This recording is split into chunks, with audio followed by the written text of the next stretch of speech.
नमस्कार दोस्तों। स्वागत है आप सभी का हमारे प्रोडक्ट लाइफ साइकिल मैनेजमेंट यानी पीएलएम के इस वीडियो सीरीज के पार्ट 3 में।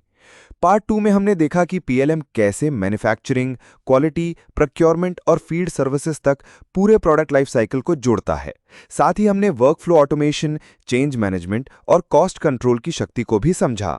अब इस पार्ट 3 में हम एक कदम आगे बढ़ेंगे और जानेंगे पीएलएम की कोलैबोरेटिव कैपेबिलिटीज, यानी कैसे ये इंटरनल टीम्स के साथ साथ वेंडर्स, सप्लायर्स और कस्टमर्स को भी जोड़ता है। पीएलएम सीखने के लिए कौन सी स्किल्स जरूरी हैं, कौन से टूल्स और रिसोर्सेज से इसे सीखा जा सकता है, और पीएलएम सीखने के बाद कौन कौन से करियर अपॉर्चुनिटीज और जॉब रोल्स आपके सामने खुलते हैं। साथ ही हम ये भी देखेंगे कि पीएलएम को इम्प्लीमेंट करते समय कंपनियां किन चुनौतियों का सामना करती हैं और कौन सी बेस्ट प्रैक्टिसेस अपनाई जानी चाहिए। तो चलिए शुरू करते हैं आज का पार्ट 3। सबसे पहले बात करें कोलैबोरेशन की।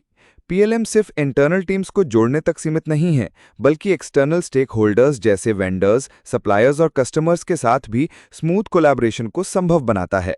उदाहरण के लिए मान लीजिए किसी वेंडर से कोई पार्ट बनवाना है और उसके लिए डिज़ाइन अप्रूवल देना है। पीएलएम पोर्टल्स के जरिए वो वेंडर केवल वही ड्राइंग देख सकता है जो उसके काम की है। वो फीडबैक दे सकता है, 3D मॉडल देख सकता है और चेंजेस सजेस्ट कर सकता है, लेकिन बाकी डेटा एक्सेस नहीं कर सकता। इससे इंटेलेक्चुअल प्रॉपर्टी सुरक्षित रहती है और कोलैबोरेशन भी तेज और ट्रांसपेरेंट हो जाता है। यही multi stake holder collaboration PLM को एक एडवांस्ड इंजीनियरिंग टूल बनाती है। इसके अलावा पीएलएम का एक और बड़ा फायदा है कम्युनिकेशन को स्टैंडर्डाइज बनाना। कमेंट्स, फीडबैक, रिव्यू नोट्स सब कुछ पीएलएम में लॉग होता है। इससे चीजें ईमेल या व्हाट्सएप जैसे अनस्ट्रक्चर्ड चैनल्स पर निर्भर नहीं रहती। हर अपडेट और चेंज ट्रैकेबल और ऑडिटेबल हो जाता है। यानी मैकेनिकल इंजीनियरिंग ऑर्गेनाइजेशंस न केवल प्रोडक्ट्स को तेजी से डेवलप करती हैं, बल्कि मिस्टेक्स भी कम होती हैं, कस्टमर सेटिस्फैक्शन बढ़ता है और मार्केट में प्रोडक्ट लॉन्च का समय घट जाता है। ये एफिशिएंसी और टीम अलाइनमेंट वही कंपेटिटिव एडवांटेज है जो पीएलएम हर ऑर्गेनाइजेशन को देता है, चाहे वो मल्टीनेशनल ऑटोमोटिव कंपनी हो, एरोस्पेस कंपोनेंट मैन्युफैक्चरर हो या mid size SPM machine builder. अब बात करते हैं, अगर कोई इंजीनियर पीएलएम सीखना चाहता है तो उसे किन स्किल्स की जरूरत होगी। कैड टूल्स की समझ, जैसे SolidWorks, CATIA, NX, Creo. Product development life cycle की जानकारी, BOM management, engineering BOM, manufacturing BOM और सर्विस बॉम्ब का अंतर। Change management process, ECR, ECO और वर्कफ्लो अप्रूवल्स की समझ। डॉक्यूमेंट कंट्रोल और वर्जन मैनेजमेंट, वर्कफ्लो कॉन्फ़िगरेशन और ऑटोमेशन की समझ। डेटा सिक्योरिटी और एक्सेस राइट्स की नॉलेज। यानी कैड से आगे बढ़कर आपको सिस्टम लेवल थिंकिंग अडॉप्ट करनी होगी। अब सवाल उठता है कि पीएलएम कैसे और कहां से सीखा जा सकता है।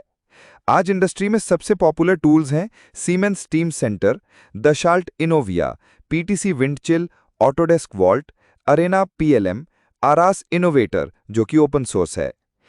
इनमें से टीम सेंटर, इनोविया और विंडचिल का उपयोग मैन्युफैक्चरिंग इंडस्ट्री में सबसे अधिक होता है। पीएलएम सीखने के रास्ते, certified training institutes, online platforms और सबसे प्रभावी तरीका कंपनी प्रोजेक्ट्स पर लाइव काम करके प्रैक्टिकल एक्सपोजर लेना। पीएलएम एक नीश स्किल है और इसकी डिमांड तेजी से बढ़ रही है। कुछ प्रमुख जॉब प्रोफाइल्स हैं: PLM engineer, PLM consultant, PLM functional analyst, PLM implementation specialist, CAD PDM integrator, change analyst, configuration manager. PLM सीखने के बाद आप कई एमएनसीज में अपॉर्चुनिटीज पा सकते हैं, जैसे Siemens, Dassault systems, TCS, Wipro, tech Mahindra, Capgemini, HCL और Infosys. Automotive, aerospace, defence, heavy engineering और कंज्यूमर इलेक्ट्रॉनिक्स जैसे सेक्टर्स में पीएलएम प्रोफेशनल्स की डिमांड लगातार बढ़ रही है। अब देखते हैं, जब कोई कंपनी पीएलएम इंप्लीमेंट करती है तो उसे किन चुनौतियों का सामना करना पड़ता है। चेंज रेजिस्टेंस, एम्प्लॉयज पुराने तरीकों के आदी होते हैं, उन्हें स्ट्रक्चर्ड सिस्टम अपनाने में समय लगता है। डेटा माइग्रेशन, पुराने कैड डेटा और एक्सेल शीट्स को पीएलएम में लाना जटिल होता है। प्रोसेस मैपिंग, हर कंपनी का वर्कफ्लो अलग होता है, उसे पीएलएम में फिट करना आसान नहीं। ट्रेनिंग, हर विभाग को ट्रेनिंग देना अनिवार्य होता है। कॉस्ट एंड आरओआई, शुरुआत में पीएलएम महंगा लग सकता है, लेकिन लॉन्ग टर्म में इसका आरओआई हमेशा पॉजिटिव होता है। और अब क्लाउड बेस्ड पीएलएम ने इसको और एक्सेसिबल बना दिया है। स्मॉल और मीडियम एंटरप्राइजेस भी पीएलएम का फायदा उठा सकते हैं। आखिर में याद रखें, पीएलएम सिर्फ सॉफ्टवेयर नहीं है, ये एक कल्चर है। ये एक माइंडसेट है जिसमें हर इंजीनियर अपनी जिम्मेदारी समझता है, डेटा को स्ट्रक्चर करता है और हर डिसीजन का ट्रैक रखता है। मैकेनिकल इंजीनियरिंग की दुनिया तेजी से डिजिटल हो रही है और पीएलएम इस डिजिटल ट्रांसफॉर्मेशन की बैकबोन बन चुका है।